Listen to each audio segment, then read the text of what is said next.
Good afternoon to our county officials that have joined us here today as we conclude our first week in our 2021 Legislative Conference Week. Different world, a different way of training and educating, not ideal, but it does afford us an opportunity to really bring in experts from around the United States, and in particular our speaker here today, who's just, we're so appreciative of he could make some time to be with us here today. It does afford us an opportunity to bring some high-level training to you in a virtual manner. Again, good afternoon. I'm Stephen, State Association of Counties. I want to thank you for joining us on this webinar today on crisis communications. We are, in fact, in the midst of a crisis, so communicating this crisis never more important than it is in this moment. If 2020 has taught us anything, it's that we never know what unexpected crisis lurks around the corner, whether it's a viral outbreak, cyber attack, natural disaster, or worse, when the unexpected arrives. Having a plan in place is key to limiting the damage and successfully managing the response. This webinar will provide an overview of the key components of an effective crisis communication plan and steps county leaders and other county officials and communications professionals on how to take and prepare for the next emergency. Today, we're joined again by a very distinguished professor and presenter, who I'll introduce in just a moment. First up, though, I want to acknowledge PKF O'Connor Davies for sponsoring today's webinar. And at this time, I'd like to share a very brief 2-minute video message from PKF O'Connor Davies.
again, I'd like to thank PKF O'Connor Davies, Nick DeSantis. What a fabulous guy he is. All the great work that he does for the counties that he represents and serves, and Scott Oling and Jeff DeVoli mentioning cybersecurity, accounting, auditing, very important issues. Thanks again to PKF O'Connor Davies. In a moment, I'm going to introduce our speaker, but first let me remind our attendees that for this webinar, all attendees are on mute. If you have a question, please submit it in the questions tab right there on your webinar dashboard on the right side of the screen, and we'll take them up either through the presentation or at the end during a Q&A period. We'll probably go about 45 minutes to an hour, leaving 15 or 20 minutes for questions and answers. And please ask a question, because it's not just for the benefit of yourself or your team in your county, but others around the state will benefit from your question as well. A copy of today's webinar recording and a PDF of Mr. Weaver's slides will be posted on our website under education later today. Again, I want to thank all the members who have joined us for our first week of our virtual 2021 legislative conference. Just as counties have been innovating and adapting to continue to serve our residents through the pandemic, your association has also been adapting to ensure that we can still provide cutting-edge training that you have come to expect from your great association from a NISAC conference. It gives me great pride to announce that throughout the virtual legislative conference, we've trained over 800 county officials in 10 workshops across 5 days. And though we greatly look forward to returning to in-person events, we hope that you've enjoyed this year's conference as much as we have enjoyed hosting it for you. At this time, it's my great pleasure and honor to introduce Mark Weaver. Mark Weaver is truly a friend of NISAC, a friend of county government, a friend of local government, nationally renowned speaker. He's a crisis communications expert with 30 years of experience advising clients in more than 30 states at the highest level of national and state government, local government, and also major corporations. He counsels public and private sector clients on crisis communications. He is an executive speech coach and litigation communications expert. NBC News in Charlotte, North Carolina, called Mr. Weaver one of the nation's foremost experts in crisis communications, and I know that on a firsthand basis. Mr. Weaver has lectured around the country on a wide variety of legal and communications topics. He's provided media advice to thousands of local government officials, CEOs, and university leaders. Mr. Weaver is the author of the acclaimed book, A Wordsmith's Work, now in its 4th edition. It examines the most modern and effective strategies for crisis communications and is a powerful persuasion. The book is available at wordsmithswork.com. He has an active Twitter presence at Mark R. Weaver. That's at Mark R. Weaver. Mark, on behalf of Mark Levine from the Association of Counties, thanks for joining us today to share your invaluable expertise with our members. Jeanette, I'll turn it over to you. Thank you all.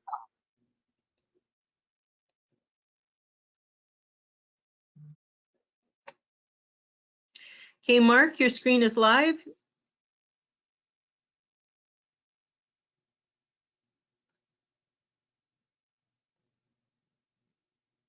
All right. Can we see our slides? We do not see slides on your screen as of yet. You just click on the screen or the icon under sharing that says show your screen. Okay, tell me where I'll find the icon on sharing. I see sharing. I see a little button for a screen. Let me click that and see what open would like to capture this computer screen. Open system preferences. Mac loves to ask for permission to do things, and I'm going to give Mac permission to do this. And maybe that will make everything happy. So I'm going to say, yes, we trust good old GoToMeeting. Now let's see if that means when I click that button, you can see my screen.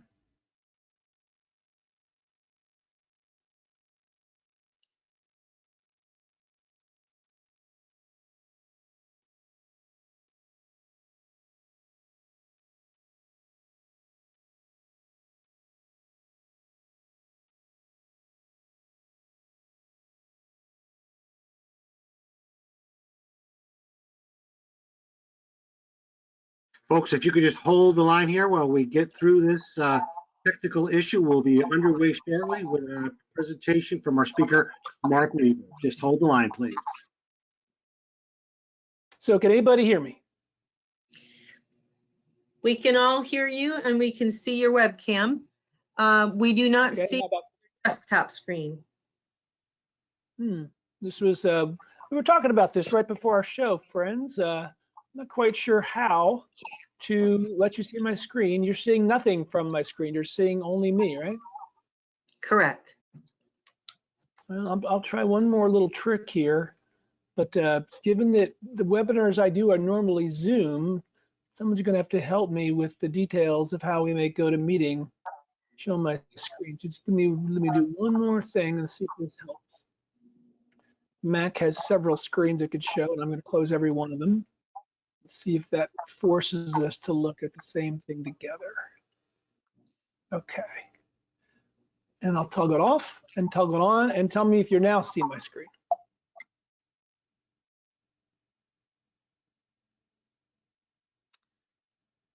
I'm seeing my screen. I have my share screen button shared, and tell me what you're seeing. I am not seeing your background. Mark, are you seeing the background screen?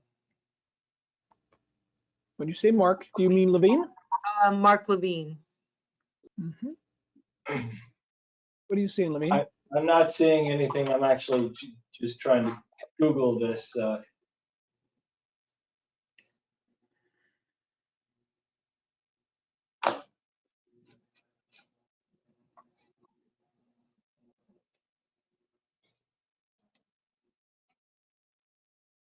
I'm on a Mac, Levine.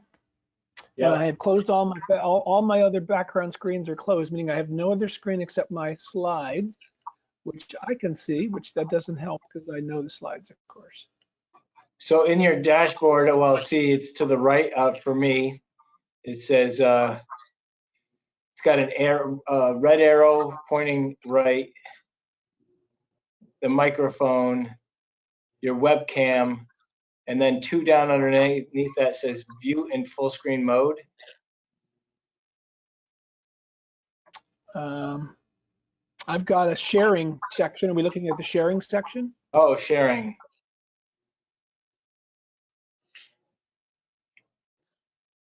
There you go. You got it. Sharing show screen. You got it. Aha. All we need to do is make. Friend? If you could just make it a full screen, that would make it a full. It would fill the page. So if you could just make it a full screen. Right now it's a small, very small screen. It is full screen for me. What can we do to make it full screen for you? Okay. If attendees, if you just pull it over to the right, you can see it full screen and see the webcam. I think we've got it, Mark. We're good? Shall I proceed? Please, Weaver, good job. All right, thanks for bearing with us, county leader friends. That wasn't quite a crisis, but we did have to communicate, didn't we? So we made it through.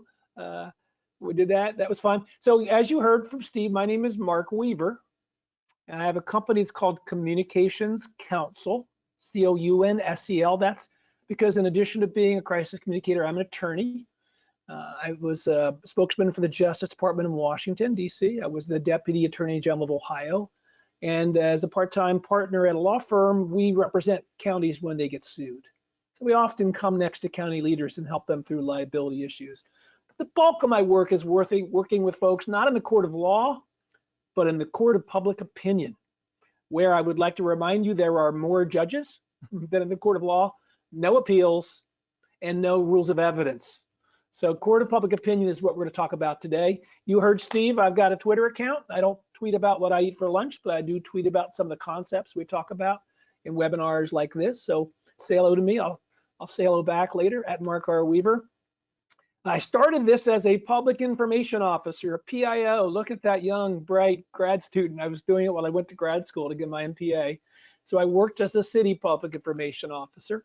Later went to the Justice Department where I spoke on behalf of the department on all of their national litigation.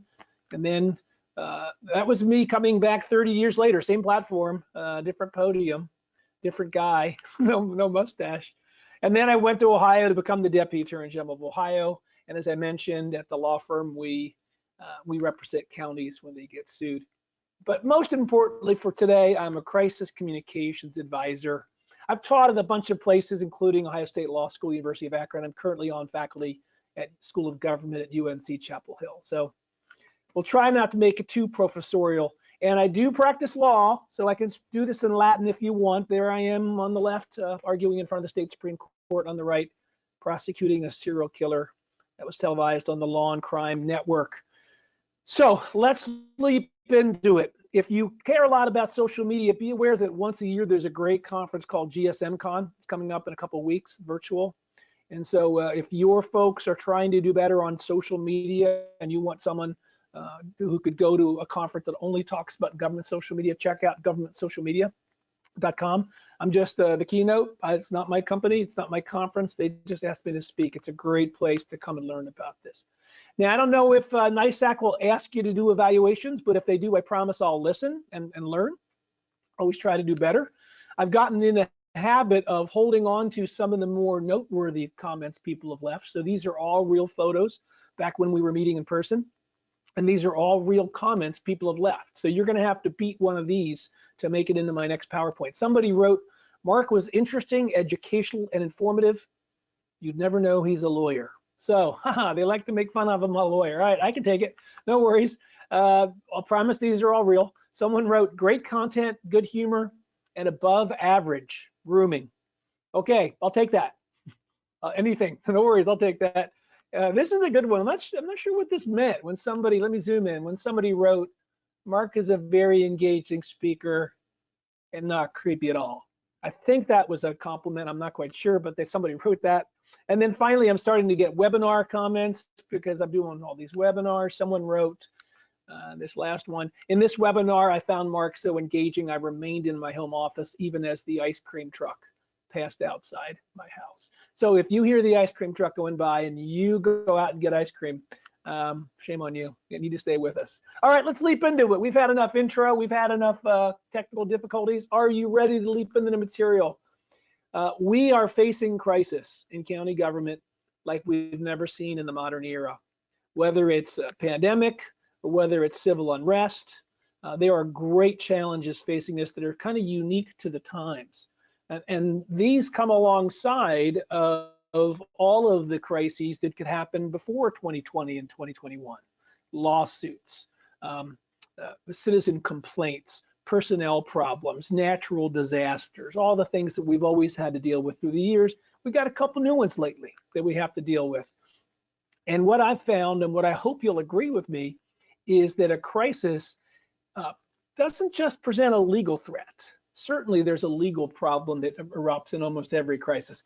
It also presents a reputational threat, a threat to the credibility of your county leadership. I'm here to tell you, having done this now for a long time, not 30 decades, Steve said. I think he was kidding, but 30 years plus. Here's what I've learned is that damage done to your county leadership reputation by mishandling a crisis will persist for years. If you lose the trust of the key people in your county, there will be implications. And I don't just mean at the ballot box, although that is one of the implications. There will be implications of lack of support for your future initiatives trying to get the county in the right direction. So it's worthwhile for us to talk about how to communicate about this.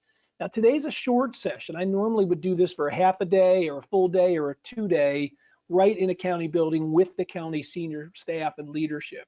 So today is really just a preview, if you will, kind of the big picture topics. And then, of course, we'll answer some of your questions, right? Now, if you've been in public life a long time, you know that reporters will chase you until they get information. If they think something bad happens or that there's something bad happening, they're going to come after you and we're going to need to respond. And we've all seen the headlines. We know what it looks like when public leaders are under fire and the media wants to cover it. These are just a couple. Recently, I grabbed as I was putting together this material. And so the points I'm going to give you today will help you communicate in any future crisis that may be coming up. And I'm going to start with a few structural points. When I say structural, I mean how you organize your response effort. Here's what I mean. Number one, do you have a written crisis communications plan, or did you forget your homework like that kid there?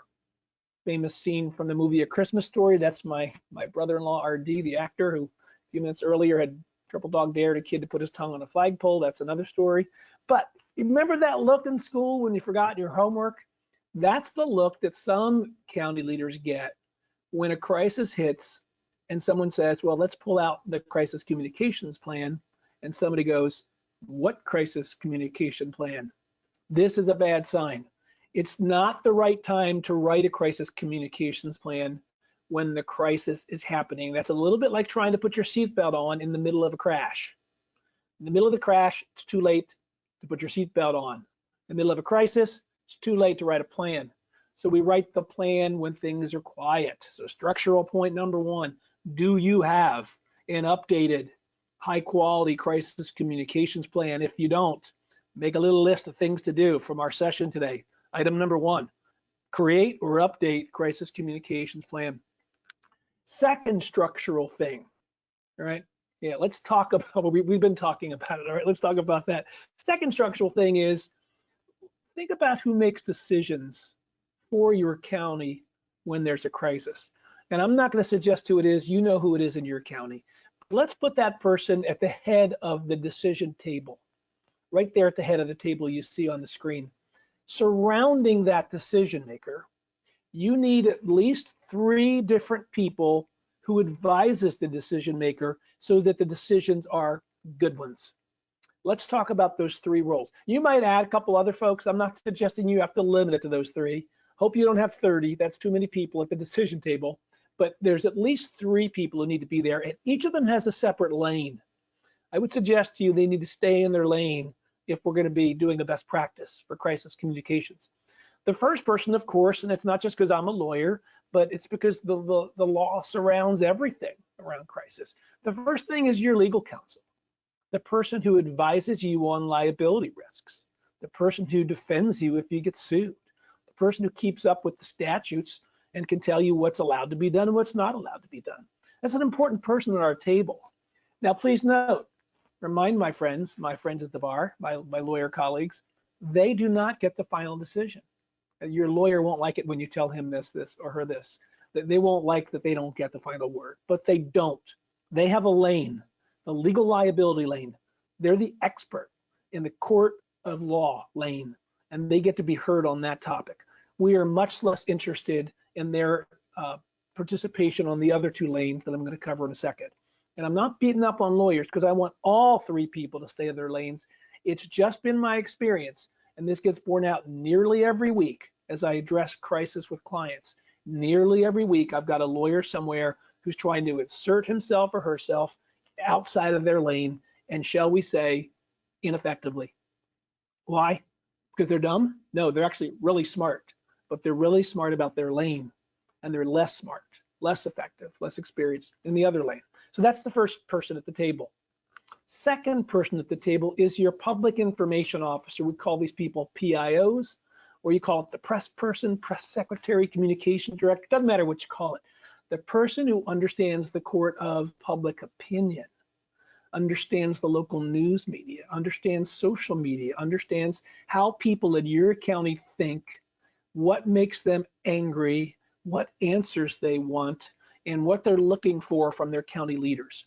This is a valuable person at the decision-making table, and he or she must stay in his or her lane, just like the lawyer's got to stay in the lawyer's lane, okay?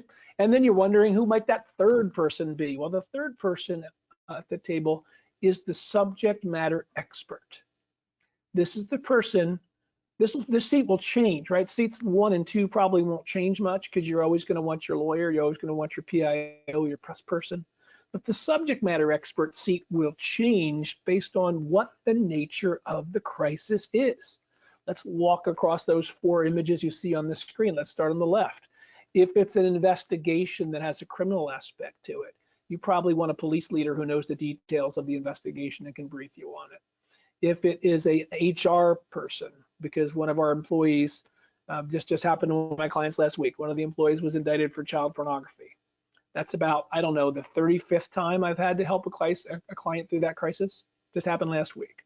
A county sheriff's office had an employee with child pornography. You need your HR person at the table who can tell us, did we do background checks? What do the references say? Do we monitor our employees' computers? Are we cooperating with authorities? So the HR person becomes the subject matter expert. That third person is a public works person. Maybe it's somebody who's an expert on the water treatment plant or the roads or the parks or whatever the issue is that creates our crisis. And then on the right, of course, our IT person.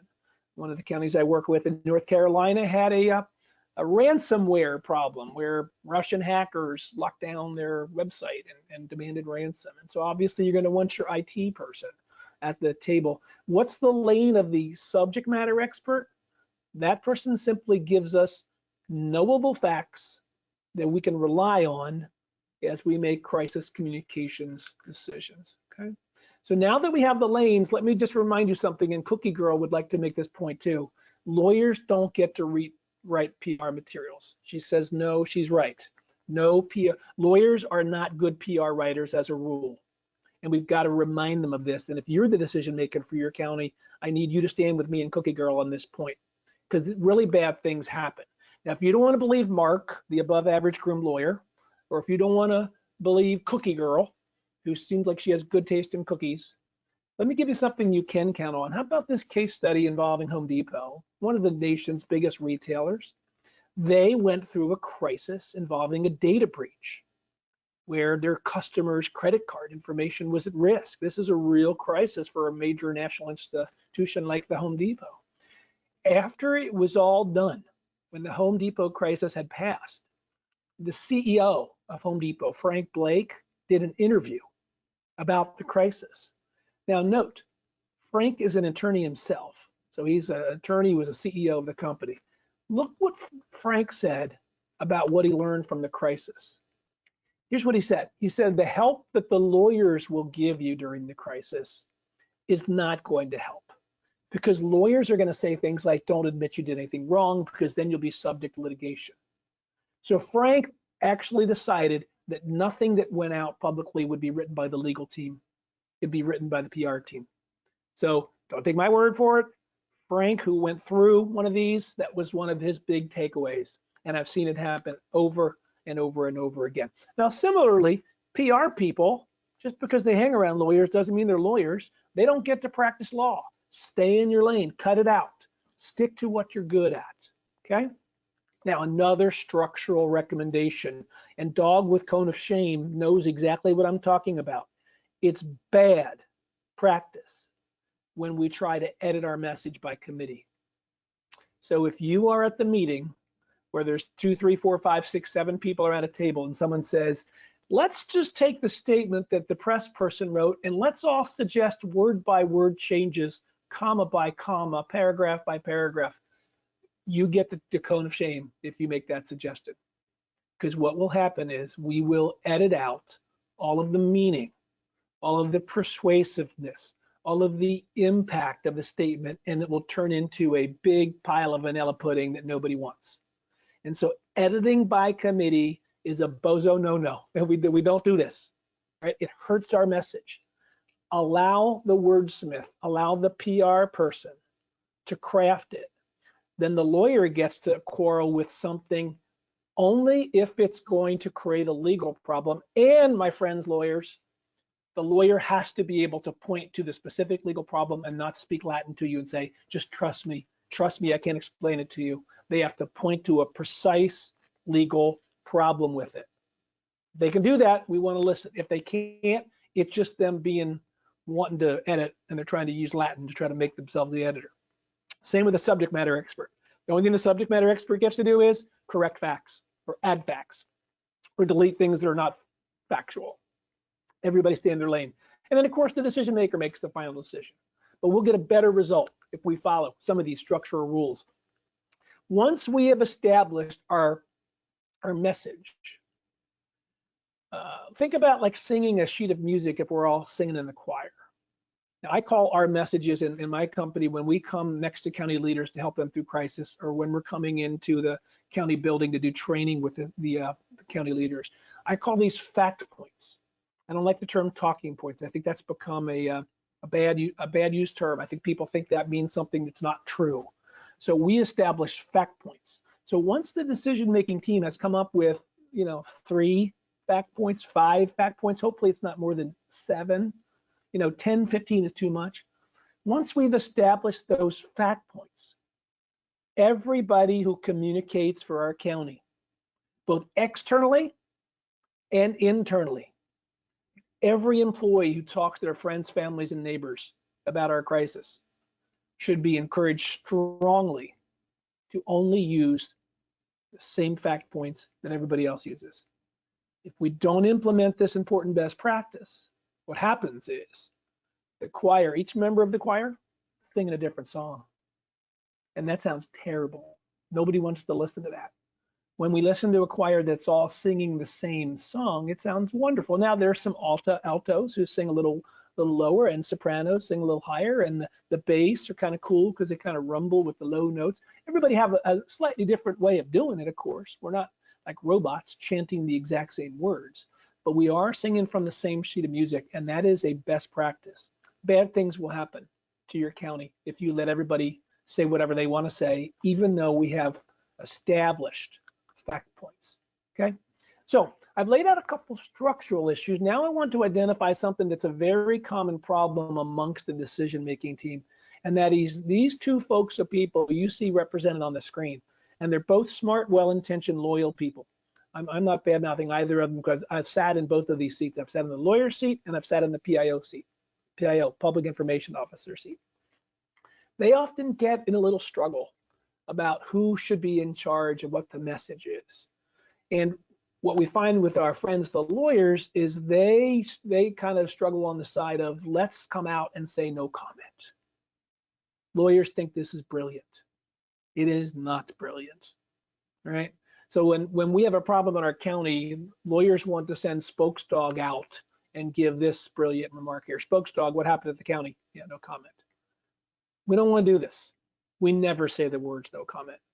No comment means we're guilty. No comment means we're hiding from you. No comment means we're bad people. Do not allow your lawyer. I love lawyers. I'm a lawyer. I'm not trying to badmouth lawyers. For 20 years at Ohio State Law School, I taught a course about what lawyers can say during litigation. It was an entire semester, all right? Trust me, it's a false statement if your lawyer says to you, we're not legally allowed to talk about litigation. That's a false statement in every state in the country, including New York State. That's a false statement. We are always allowed to talk about litigation. There are some things about the litigation we're not allowed to say. That's true. So let's have a little conversation. Lawyer, tell us the things we're not allowed to say. Press person, tell us the things we should say. And now let's work it out. This is part of that struggle. When we say no comment, we've all seen the headlines, and we know that it looks pretty bad when we got no comment going on in the headlines. It's just not a good thing to be saying no comment. It's, if you remember nothing else, we don't say no comment. Now, our friends, the PIOs, sometimes their mistake is they want to say everything. They want to say too much. They want to talk all the time. And here's one of the problems with that. If one of our issues surrounds a legal case, everything we say as a county can be used against us in a civil case. We could be liable for things we say. So the lawyers have a decent point that let's not say anything that comes to mind. Let's do it carefully so we don't exacerbate, so we don't make worse, so we don't hurt our situation more than we're already hurting. Okay. We talked a little bit about the structural points. I directed your attention to a struggle between the press person and the lawyer that can be resolved largely by keeping people in their lane. But now let me speak directly to the decision makers. The decision makers. Because I think a lot of people on this webinar today are decision makers for their county. You may be asking me, Mark, if I were to bring you in and I asked you what our message should be, what would you tell me? I'd say, well, in each case, I'm going to give you 4 basic principles that will help you figure out what your message is. And I would encourage you as the decision maker to make sure that your decision team, your lawyer, your press person, your expert, your subject matter expert, make sure that they're helping you advance these 4 principles. Here's what they are. They're pretty simple. Number 1, listen. First, we have to know what the people in our county think and what they would want to know in a situation like this. Let me give an example. We solved this in Texas last week. Water systems were broken or made unusable because of the cold. We ought to know that if we were listening to our people, one of their first questions would be, where do we get clean water? Now, one of the questions might be, why didn't you prepare for this? That's true, but I bet you first they'd say, I need some water. So listening helps us prepare for what our communications are going to be, because we want to be responsive to the questions people might have. Number 2, this is a crisis. We're going to have to act quickly. We don't have a lot of time to listen. I want you to listen, and hopefully for the elected official at the table, as part of being elected, we presume that you are constantly in touch with the community, that you are meeting with people in different parts of the county, that you're listening to different voices, and you already have a sense of people's issues and concerns. So that will allow us to act quickly, because if we don't act quickly, if there's a big crisis that erupts Monday morning at 9 a.m. and it affects everyone in your county, and you can't get a message out till 4 p.m., you are way behind the curve. Because if you think your local radio or the local TV station that's closest to you, or the local newspaper that now puts stuff up on Facebook and on their website before they put it in the newspaper, if you think they're going to wait for you to get your act together by 4 p.m. to respond to this crisis, you're too drunk to drive. That's not going to happen. You need to act quickly. You probably need some basic answer within an hour, maybe even more quickly. And in a few slides, I'm going to show you how you can do it in a mere matter of moments, no matter what's happening. Okay? 3rd of 4, we have to be as transparent as we can.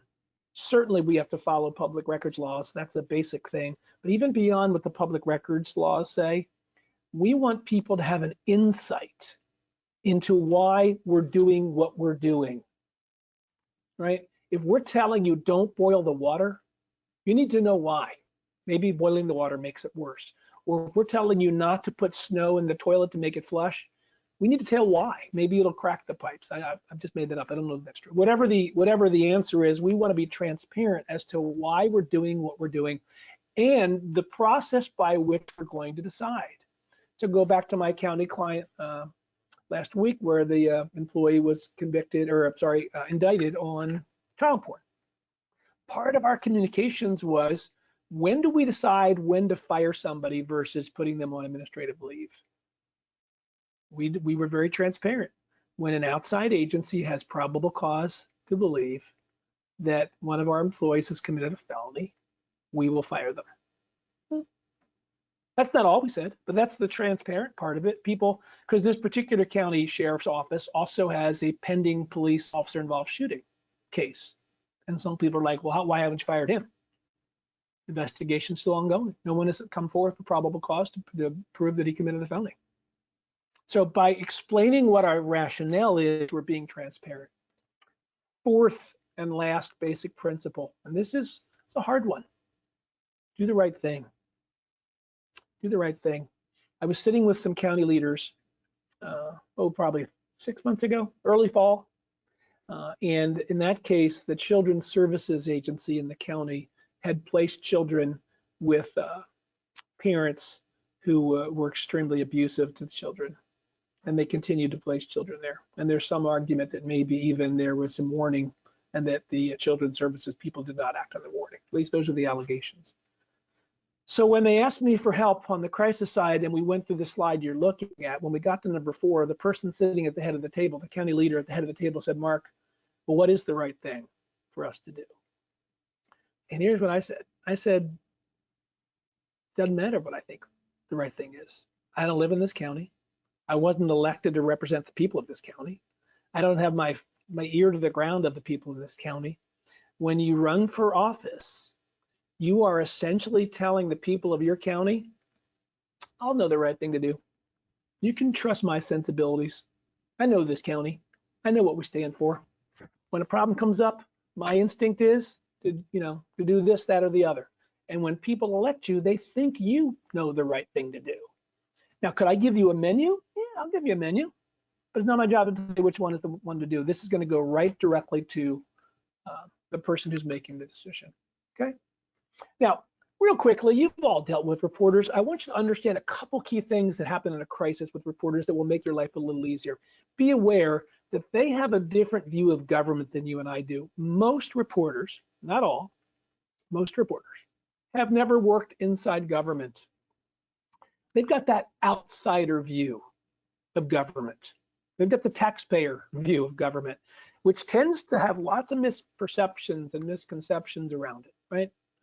So be aware they may not understand government the way you and I do. They may have to be explained in a way as part of our interview how the government process works.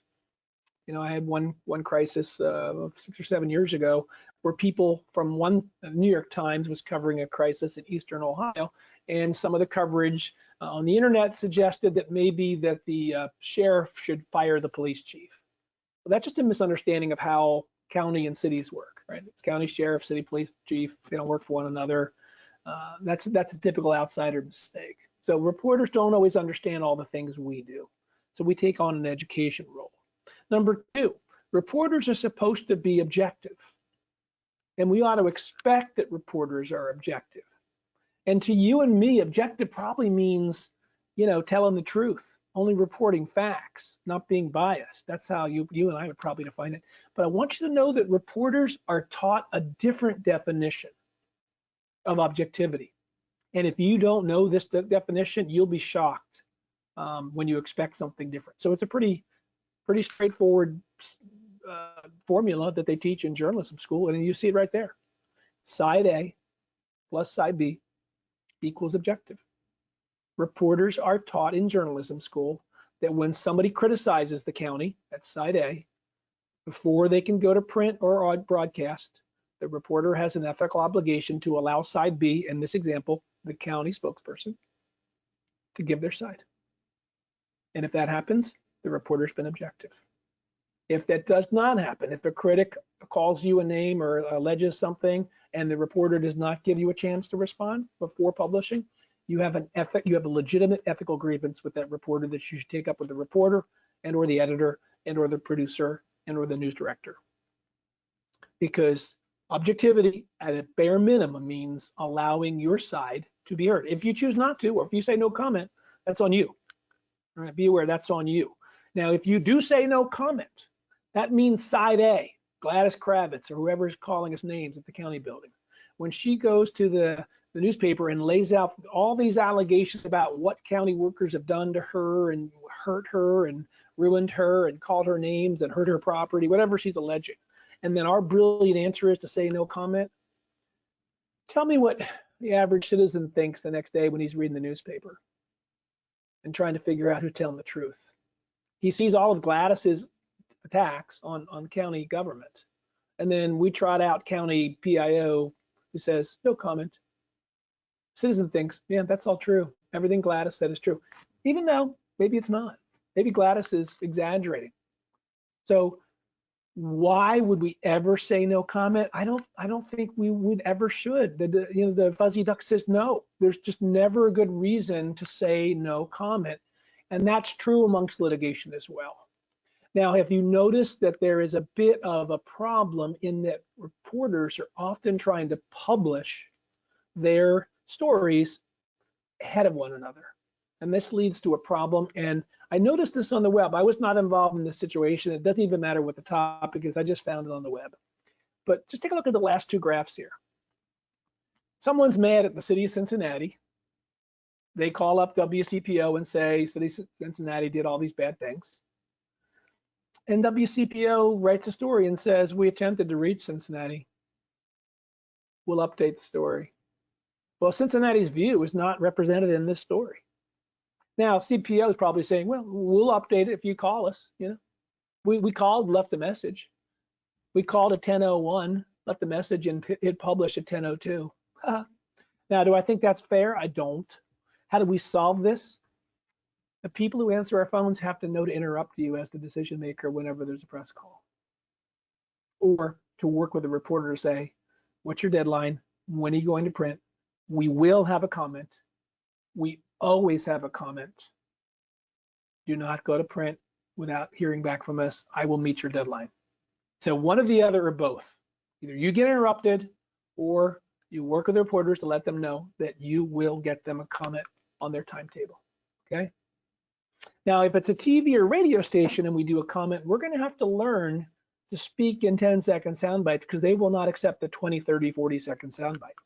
The average sound bite is roughly 10 seconds. And so you're gonna have to learn to speak in easy to understand English in very short bites. Otherwise, when you speak for a long time, it will not be very effective. Think of the video editor back at the TV station who listens to you talk without a breath for 60 seconds on a TV interview and is trying to find 10 seconds. No matter what she picks, it's going to wind up making you sound dumb because she'll have to cut out 50 seconds of something else you said that provided the context to your answer. Now, while you're speaking to the press in these sound bites, I want you to use 8th grade English. USA Today is written at that level because everybody can understand it. Now, if you have a Spanish language contingent in your county, by all means, work with those entities as well. But I'm not talking about English versus Spanish. I'm talking about government jargon versus everyday talk. Explain it so everybody can understand it. Don't use the big terminology. If you want to know whether or not your writing style or your speaking style is over the top, built into Microsoft Word is the Flesch-Kincaid readability score, where you can take any document in Microsoft Word and go under the grammar tools, and it will run this little statistic for you. And if you look at the bottom, the second to the bottom line there, you'll see that it will tell you what grade level you're writing at. 10th grade is too high. That's 10.3. You want to be 8th grade or lower. That's one way to do it. Or you could go out to the web, scienceinpublic.com, and you can paste in some language that, you know, it's something you propose to push to the public, and it will give you a grade. I took a chapter from my book on crisis communications, and I pasted it in, and it found, you can see the stats there, 91% of the chapter was suitable for general audience score. I would suggest you want to get 90% or better before you would release something to the press. You want to speak like you're talking to the oldest person at your Thanksgiving table, and I don't mean yelling because they're hard of hearing, and I certainly don't mean that the oldest person at your Thanksgiving table is the dumb person. It's what I mean is that person has probably moved away from the work world and is not paying attention to county government with very close focus, and so is probably doesn't know all the things you know about county government. So you have to kind of be explanatory and basic with your comments. Okay, let's move a little bit into strategy, and then in about 8 to 9 minutes or so, we're going to move to some questions. So hopefully you're thinking of some questions, but I got some communication strategy. Again, this is really, we're touching on the highlights of what would normally be a longer training I would do for county leaders, a half a day, a full day, or a 2-day training. But I think these highlights can be very helpful to you if you understand the strategy behind them. And this is a big one. This has solved a lot of the problems for my clients over the years. Understand that, remember we talked about how reporters are supposed to present 2 sides of the story, side A and side B. Understand that side A, the first side that is heard by the reporter, or the first side that's heard by the citizen or the county resident, will be more powerful. The brand of side A is a stronger brand than the side B. And this is largely because of something psychologists call primacy. All primacy means is the first thing we hear about a subject is the most credible. And then all the new things we hear, we have to factor in with that. Kids understand this, right? They know that when there's a fight in the backyard, whoever gets to mom or dad first is the victim, and whoever gets there second is the villain, right? Kids know this. They understand whoever gets there first. This is why we break our own bad news. I have a high-profile public official right now I'm advising, where there is something happening in his life. It's not terrible, but it's something that a reporter is trying to get him on, like kind of a gotcha reporter. And I'm trying to work with this public official. Let's break this story ourselves. Your explanation for what happened is very reasonable. Oh, by the way, it's not any governors of any states north of Pennsylvania, by the way. It's a local official in another state. So it's not the one you're thinking of. Doesn't live in Albany or doesn't live anywhere there.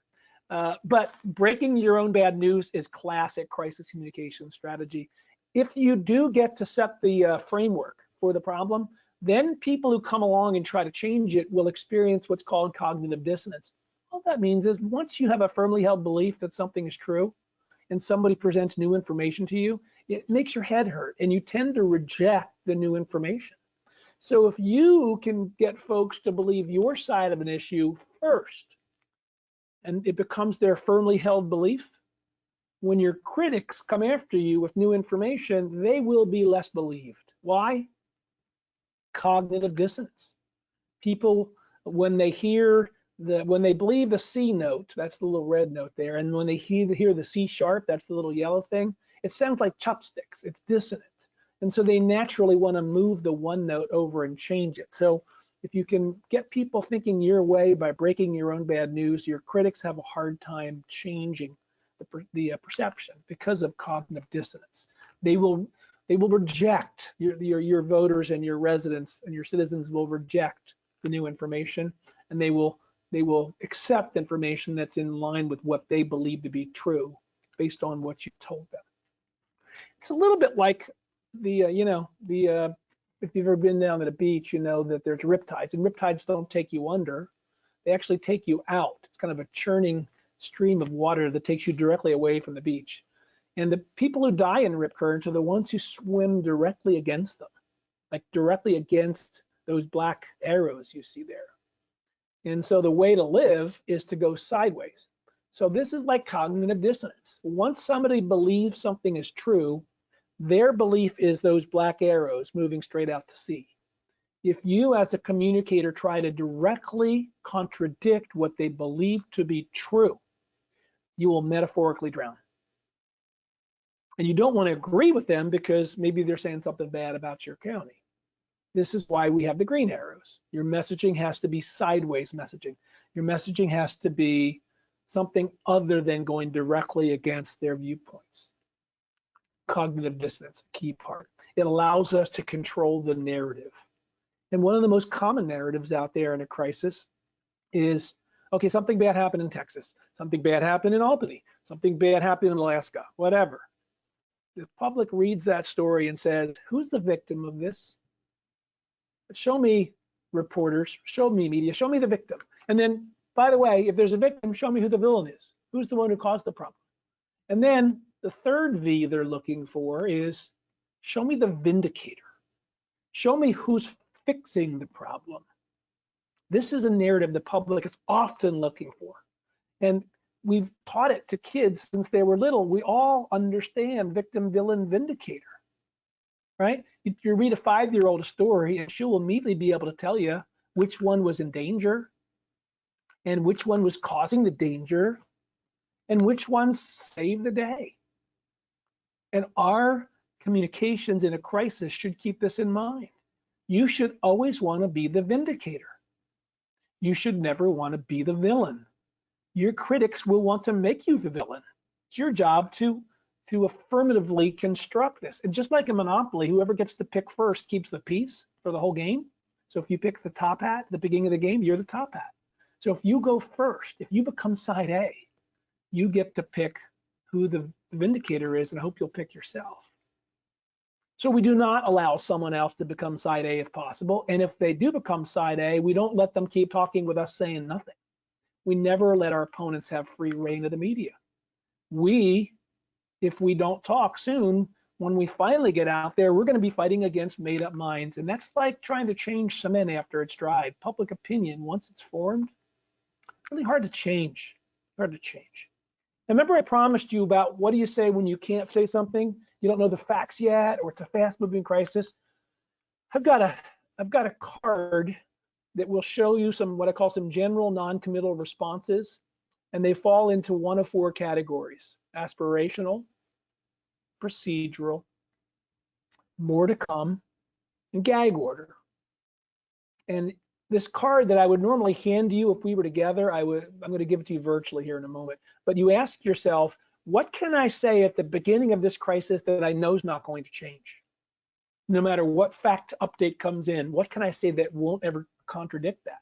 And those categories were aspirational, procedural, more to come, and gag order. And so although I'm going to skip past this case study for time, it is available in your handouts. And something very similar is on the card I told you that I would normally put in your hands, but you're going to get virtually now. And the advantage of getting it virtually is that you can share it with your staff.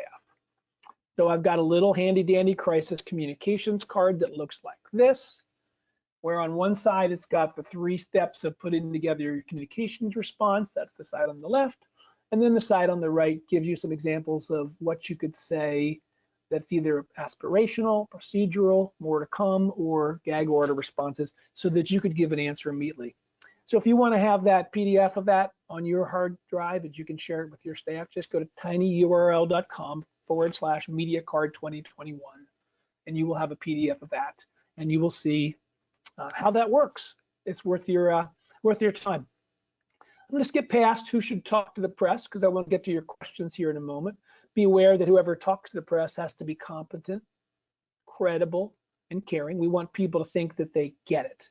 That's really important. And that person has to be able to frame the facts in a way that shows that we get it. And that person needs to tell the facts as soon as we know they are facts. This is part of getting out there as side A. We want to be fast, so the other side doesn't define us. Always want to be truthful, no explanation needed, I hope. And we want to do it all at once, so we don't get that drip, drip, drip effect. Along the way, if you can show your point that you're making, one of your fact points, rather than claim it, it'll be much more persuasive.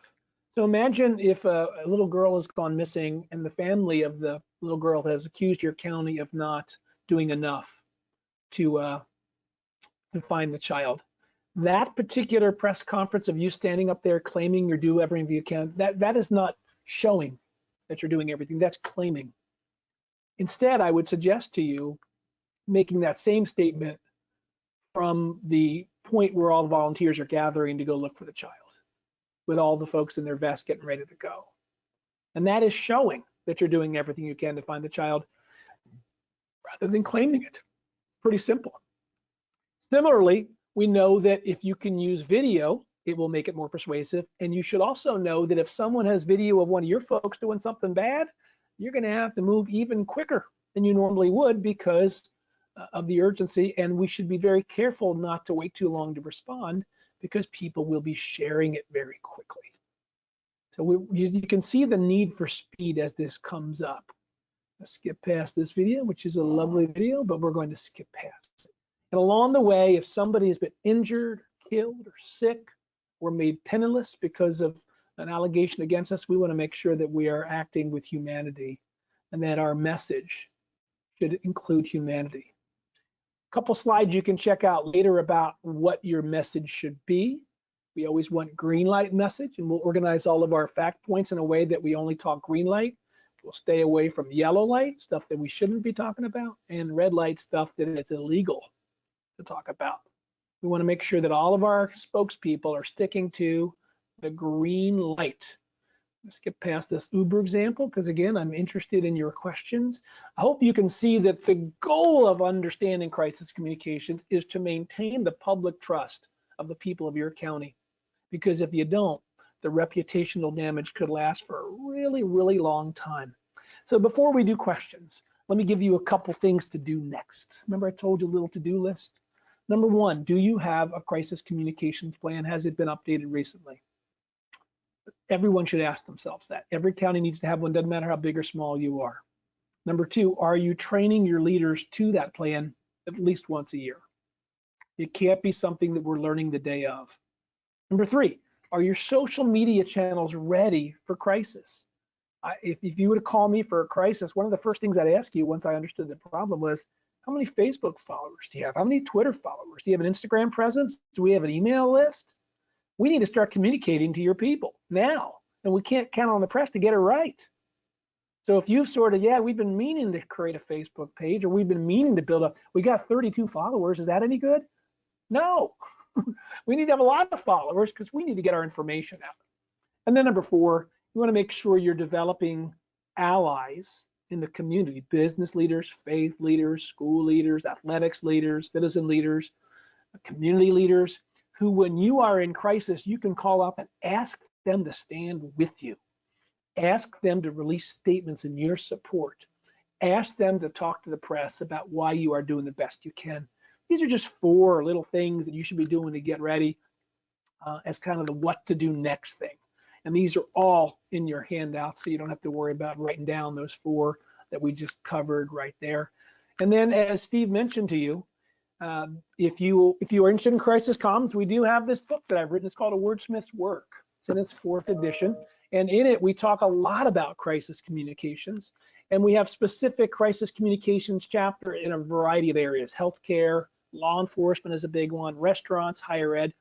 And then there's a whole series of chapters on how to write better op-eds to get your voice in front of your residents, and how to get the newspaper to run it, and how to make sure it's very effective. And we give lots of examples. How to write better speeches. There's a chapter on that. How to ghost write. So if you're writing for somebody else, or if your PIO is trying to write for you, that chapter can help you learn to pick up somebody else's voice. And then just ideas on how to sharpen your writing skills. So before we turn it over to one of my friends at NISAC who's going to ask questions on my behalf so I can answer them, check it out on Amazon, or you can go to wordsmithswork.com, and hopefully you'll find it valuable. Stephen or Levine, why don't you see if anybody has questions, and we can spend the rest of our time together answering questions. Well, thank you, Mark. It's Mark Levine here, your friend at NISAC. Thank you for coming in and presenting. I always learn a tremendous amount from you, so I appreciate that. I've seen similar presentations, but I always get a lot of new tips and advice, so thank you. Thank you. Can we start with one of the tasks that you've given participants, which is updating the crisis communication plan? Like, there's a lot of things that can happen that can become crises at the county level. How do you write a plan that will cover everything? Good thing. Good question. Thank you. When we're writing a crisis communications plan, part of it is the structure of how we're going to do things. Who do we call? Where do we call them? What numbers can we get them at? Where do we meet? What's a Zoom line? What's a conference line? That sort of thing. That's always going to be true, the structure of how we get together. But then there's a separate structure, a separate chapter on what are the most common crises that we think will come up. So obviously in upstate New York and Western New York, snow and winter related crises are going to be very common, and shame on us if we don't have some language on that. And we ought to have some sample fact points and some sample holding statements for the most common of the winter events. Because I teach at the School of Government at University of North Carolina, Chapel Hill, many of my clients are from North Carolina, and so I've done work for folks on the Outer Banks. This is the beach of North Carolina, and they have to spend a lot of time on hurricane messaging, because nearly every winter, or every other summer, they're going to get a tropical storm, and sometimes they'll turn into a hurricane. So their crisis plan needs to talk about that. Every plan needs to talk about personnel, because every county on this call right now has an employee doing something illegal and you don't know about it. Every single one of you. I'm not saying it's a felony. I'm not saying it's going to be like on true crime TV or something, but illegal actions are happening all the time in counties, because that's true in every human organization. And what will we do when that comes up? Or when someone claims we discriminated against? Or if we employ anybody who carries guns or has arrest powers? What will we do when someone alleges that there was a racial encounter, or a use of force encounter, or someone not acting fairly? So by sitting around with some of the folks who've been in this county and worked in this county for some period of time, we identify the ones that are most likely to occur for this county. Let's say we have a big power plant, or a plant that's got hazardous materials within our county, and we have some hazardous materials obligation, to protect people in hazmat situations. We need to have a section of the plan that has sample messaging on hazmat, particularly for the XYZ factory. So it's a lot of it's the same county by county, but then there's some stuff that's unique to your county. Great, thank you, very helpful. We will be updating ours as we do on an annual basis, so that's very helpful. So the side A, side B, always a fascinating conversation. So if you're used to being side A, or you're most comfortable being side A, and you find yourself being side B, how can you flip that around and become side A again? In other words, you lose some credibility for some reason or another, or somebody accuses you of something. How do you take back that narrative? Great question. The one-word answer is speed. And I don't mean taking methamphetamine. I mean speed. I mean acting quickly. Remember the image I had up a few minutes ago of the setting cement that was public opinion? Public opinion sets slowly, right? And so if we know that side A is wrong, if we know that side A is biased against us, if we know that side A is mistaken something and we have the proof to show it, we better get out and untangle that very quickly before that cement begins to dry. And so if it's a major problem, all county leadership stops what they're doing and comes to the crisis table. That's how serious this is. I had a client over the summer, a medical professional in Arkansas, that there was a reputational assault. I think he had 3 different offices, big footprint in that area. There was a reputational assault that involved social media attacks, and we just had to stop everything and bring all the key people together and spent late into the night coming up with our solution. And then the very next morning we are pushing back. So I think the crisis occurred, early in the morning on I think it was a Thursday, and by Friday morning we were already pushing back very hard because we'd gotten our arms around it. If we had the fact, and in this case it was a social media crisis, so we had a little bit of time, but when there's a deadline with a reporter, we want to meet those deadlines. We do not want a news story to go to bed, meaning to be put out to the public without our side and without pushing back as soon as possible. And if side A has dirty hands, we want to point those out very quickly and flip this onto side A. Okay, great. I might have a follow-up on that in just a second. First, we have a large Mennonite community in our county. Do you have any advice on dealing with this challenge? Have you worked with any counties that have these types of communities and how to deal with them? Yes, those are my peeps. So Weaver is a Mennonite way back. So when I did the family tree, Mennonite and Amish all the way back to the 1700s, central Pennsylvania. And I went to school in the heart of Pennsylvania Dutch country. There's some in Ohio as well, and that's where I live now and work is Columbus, Ohio, the state capital of Ohio. And so many of the counties and cities that I've advised, well, not cities, counties typically, smaller villages have Mennonite and Amish communities.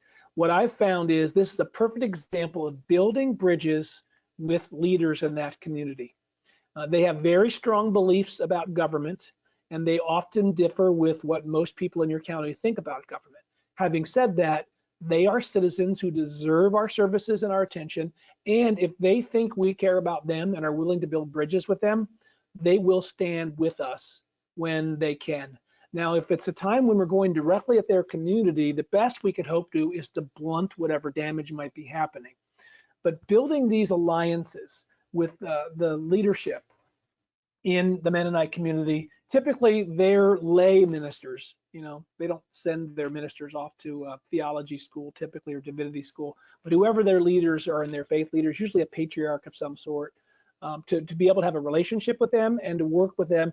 The county where I prosecuted for the last 20 years as a part-time prosecutor has a pretty strong Amish section, and we have pretty good relations with them. And just recently I prosecuted somebody who left that community, and I know that the community was appreciative of the fact that we were holding this person accountable who went out and committed sex offenses following leaving the community. So building that partnership, I think, will go a long way. Great, thank you. Great answer. Back to side A, side B, victim vindicator, right? Yeah. So if you get flipped from being a vindicator to a victim, or a what's the other V? Victim, villain, vindicator. 3 V's. Victim, villain, yeah. You became the villain, right? How do you get back to becoming the vindicator? It's kind of like the same question as the A, B, but not exactly. It's a fair question. Hypnosis. Have everybody stare into their computer, getting very sleepy. No, I'm kidding. We always want to be vindicator if we can, But sometimes that role is taken. Remember I told you in Monopoly, once somebody takes a piece and they use it, that's their piece. So somebody, often the media have styled themselves as the vindicator because they broke the story or something, right? Or the lawyer, the plaintiff's lawyer suing, they've styled themselves. Occasionally, we can slide into the role of victim, which is not as bad as villain, but not as good as vindicator. If we have a legitimate victim claim, or we can make our taxpayers victims. Like, for example, whenever I'm representing a county that's getting sued by somebody on what I think is a particularly egregious lawsuit, I make it clear that when we're talking about the lawsuit, we don't say that John Smith is suing the county for $1 million. We say that John Smith wants county taxpayers to give him $1 million. Because the county doesn't have any money, that's not the taxpayers' money, right? It's the county is not a building, the county is the taxpayers. So John Smith wants taxpayers to give him $1 million. And so sometimes we can become a kind of a minor victim. If we are unquestionably a villain, the only thing you can do is to make yourself a contrite and willing to learn and get better villain, right? This is probably true in life as well, right? When we know we've made a mistake, apologize. And, you know, I got a whole separate slide deck with lawyers about, oh, you can't apologize. Well, it depends. It's a complicated topic, but it depends. Often you can, but apologize and show where we dropped the ball and show how we're going to work to make sure we don't drop the ball again. And that goes to that transparency point. Now we're talking credible. You'd be surprised. One of my crisis clients a couple of years ago was a major hospital where, unbeknownst to us, I was representing the hospital, unbeknownst to the hospital, a doctor was murdering people by giving them opioid overdoses, fentanyl, killed 35 people in 18 months. Everybody thought grandma died of national causes. No, he actually injected her and killed her. And so part of our early pushback when this happened was obviously to fire him and separate him from us. But then secondly, to sincerely apologize and ask for forgiveness. Now, we could have leaned into, not our fault. This guy, he's the murderer. We didn't know. He's tiptoeing around, slipping people the fentanyl. What do you know, don't blame us. But this was a religious hospital. It's a Catholic hospital. And they felt strongly about coming out and saying, we apologize. We ask you to forgive us. That took a lot of the heat out of the passion, a lot of the energy out of the opponents, and they focused it where I think it rightfully belongs, which is the dude sneaking around giving people opioid overdoses. So you want to be the vindicator. If you can't, you can be a victim. And if you're stuck in the villain role, show people what went wrong, show them how you're going to fix it, and show them how you're committed to making sure that fixing it will make sure it doesn't happen again. Well, that's a great wrap, Mark. Thank you very much. If you have any final comments, now's a good time. Yeah, this is fun for me. I hope you all noticed that it's fun for me to do this training. And so if you are interested, on the handouts is my email, or you could always ask NISAC. I'd love to come to your county building and do a half a day or a full day with your senior staff where we do actual crisis scenarios and put the leaders through actual press conference training, TV training. And it's a lot of fun. Let's make the county leaders get up there and practice sound bites. It's a hoot. Well, thank you very much, Mark. And we will do that again. And hopefully we'll all be together in person next time. We appreciate your time today. We appreciate the county officials who are spending their Friday afternoon with us. And we appreciate our sponsor of today's webinar, Mark Weaver. It's good to see you again, and take care and have a good weekend, everybody. Thank you. Go NISAC.